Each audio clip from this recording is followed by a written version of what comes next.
કહેવાય છે કે સેવા પરમો ધર્મ. સોશિયલ મીડિયા પર અત્યારે એવો વિડીયો વાયરલ થઈ રહ્યો છે જે જોઈને તમારું માથું આ અજાણ્યા હીરો માટે આદરમાં ઝૂકી જશે. જ્યારે રસ્તા પર ટ્રાફિકની ઝંઝાળમાં એક એમ્બ્યુલન્સ ફસાઈ હતી ત્યારે યુવકે કોઈ પણ સ્વાર્થ વગર જીવના જોખમે રસ્તો સાફ કરાવ્યો. ચારે તરફ ગાડીઓના હોર્ન, ચીજ વસ્તુઓની ભીડ અને વચ્ચે સંભળાતા એમ્બ્યુલન્સનો કરુણ સાયરો. આ દ્રશ્ય છે એક વ્યસ્ત ઓવરબ્રિજનું, જ્યાં કદાચ એમ્બ્યુલન્સમાં કોઈ જિંદગી મરણ અને જીવન વચ્ચે લડી રહી હતી. ત્યારે દેખાયો આ રિયલ લાઈફ સુપરમેન. પોતાના બાઇક પર સવાર આ યુવકે ફક્ત રસ્તો જ નહોતો કાપ્યો, પણ તે એમ્બ્યુલન્સનો સારથી બની ગયો.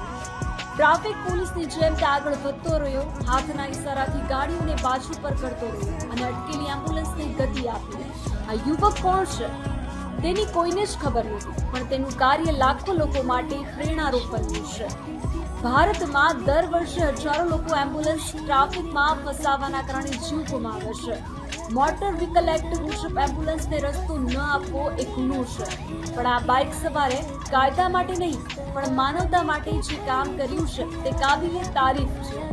ખાકી વર્દી વગર પણ જો નાગરિકો ધારે તો ટ્રાફિકની સમસ્યામાં દેવદૂત બની શકે છે. ખરેખર આ વિડીયો આપણને શીખવે છે કે રસ્તા પર એમ્બ્યુલન્સને રસ્તો આપવો એ માત્ર ફરજ નથી, પણ કોઈને નવજીવન આપવાની તક છે. આવા અજાણ્યા હીરોને ગુજરાત સુરક્ષિત તરફથી સલામ.